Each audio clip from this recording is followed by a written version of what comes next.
আসসালামু আলাইকুম everyone, welcome back to my channel. আশা করছি আপনারা সবাই অনেক বেশি ভালো আছেন। আমি আলহামদুলিল্লাহ ভালো আছি।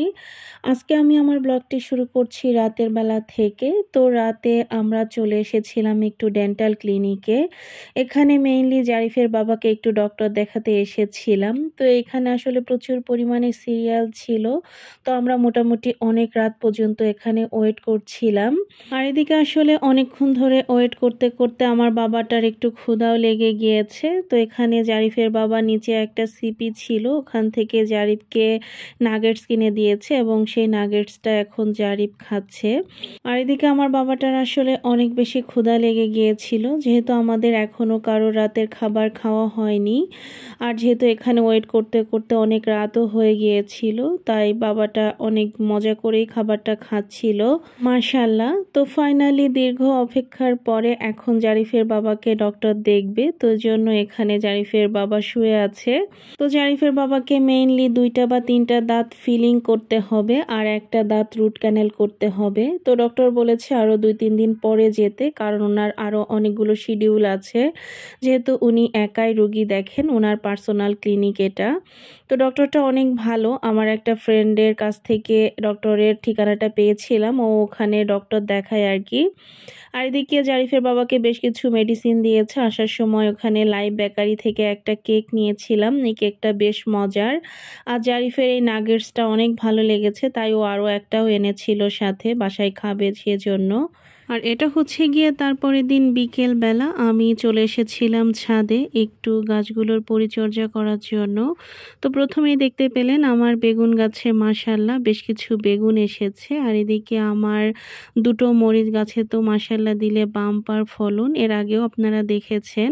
আর এখানে আমি আসলে সেই ছোলাগুলো বুনেছিলাম, কিন্তু পাখিতে গাছগুলো একদমই হতে দেয়নি। এই কয়েকটা গাছ আছে, দেখা যাক কি হয়। তো এদিকে জারিফ আবার তার গাড়িটা একটু চালাচ্ছিল। আর আজকের আকাশটা এত সুন্দর ছিল, যেটা আমি আপনাদের সাথে শেয়ার না করে পারলামই না। আর এদিকে আমার মরিচ গাছ থেকে আমি আজকে বেশ কিছু মরিচও তুলে নিয়েছি, যেহেতু মরিচগুলো পরিপক্ক হয়ে গিয়েছে। আর সাথে 2টা টমেটো তুলে নিয়েছি।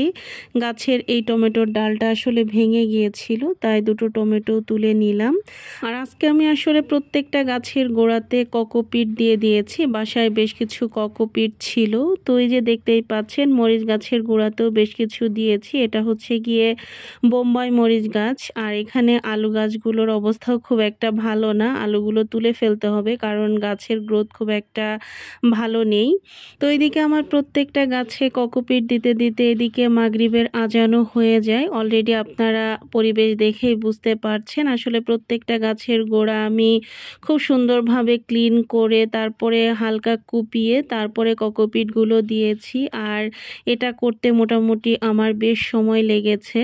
গাছের পরিচর্যা করাও কিন্তু অনেক কঠিন। প্রত্যেকটা জিনিসই আপনি যখন মন দিয়ে করবেন সেই কাজটাই অনেক বেশি কঠিন হয়ে যায়। তো যাই হোক, তারপরে আমি বাসায়ও চলে এসেছি। আর এখানে জারিফের বাবা অফিস থেকে এসেই চকলেটটা আমাকে দিচ্ছিল। মা ও ছেলে দুজনে মিলে খেয়েছি। চকলেটটা বেশ মজা ছিল। আর এদিকে আজকে সন্ধ্যার পরে আমি এখানে 2টা লুসনি বানিয়েছি, চার সাইডে একটু হালকা কাজ করে দিয়েছি। লুসনি 2টা কেমন হয়েছে অবশ্যই কিন্তু কমেন্ট করে জানাতে ভুলবেন না। তো তারপরে এখানে আমি রাতের জন্য রান্না করে নিচ্ছিলাম। আজকে রান্না করতে একটু দেরি হয়েছে, কারণ বাসায় কোনো সবজি ছিল না। জারিফের বাবা অফিস থেকে আসার সময় এখানে মিষ্টি কুমড়া এনেছে, তারপরে আমি রান্না করেছি। আর মোটামুটি সব কিছু আমি রেডি করে রেখেছিলাম আগে থেকে। তো এখানে আজকে মিষ্টি কুমড়া দিয়ে ডিম আর চিংড়ি মাছ ভুনা করেছিলাম। আর এটা হচ্ছে গিয়ে তারপরের দিন সকালবেলা। তো আজকে ছিল হচ্ছে গিয়ে শুক্রবার। তো আজকে সকালের নাস্তাটা আমরা আজকে মোমো দিয়েই করছিলাম, কারণ বাসায় বেশ কিছু মোমো তৈরি করা ছিল।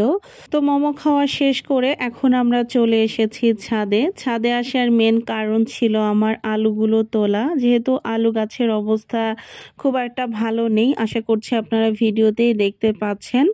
তো ওই জন্য ভাবলাম যে গাছগুলো মারা যেতে পারে, তার আগেই আলুগুলা তুলে নেই। তো মাশাআল্লাহ দিলে দেখলাম যে এবারের আলুগুলো আমার গতবারের আলুর থেকে বেশ ভালোই বড় হয়েছে এবং আলুগুলো দেখে নিজেকে মনে হচ্ছিল যে আমি একজন সফল আলু চাষি।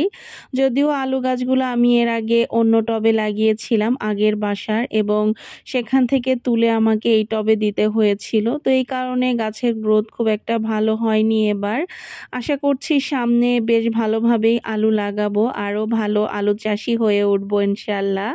তো জাস্ট একটু ফান করলাম। তো এদিকে দেখতেই পাচ্ছেন মাশাআল্লাহ বেশ কিছু আলু কিন্তু হয়েছে এবং আলুগুলো দেখে আমার এত ভালো লাগছিল যেটা আমি আপনাদেরকে সত্যি বলে বোঝাতে পারবো না। তো এদিকে আলুর সাথে গাছের কয়েকটা বেগুনও তুলে নিয়েছিলাম। তো আমার আজকের ভিডিওটি আপনাদের কাছে কেমন লেগেছে অবশ্যই কিন্তু কমেন্ট করে জানাতে ভুলবেন না। তো আমার আজকের ভিডিওটা এই পর্যন্তই। সবাই ভালো থাকবেন, সুস্থ থাকবেন, আমাদের জন্য দোয়া করবেন। আল্লাহ হাফেজ।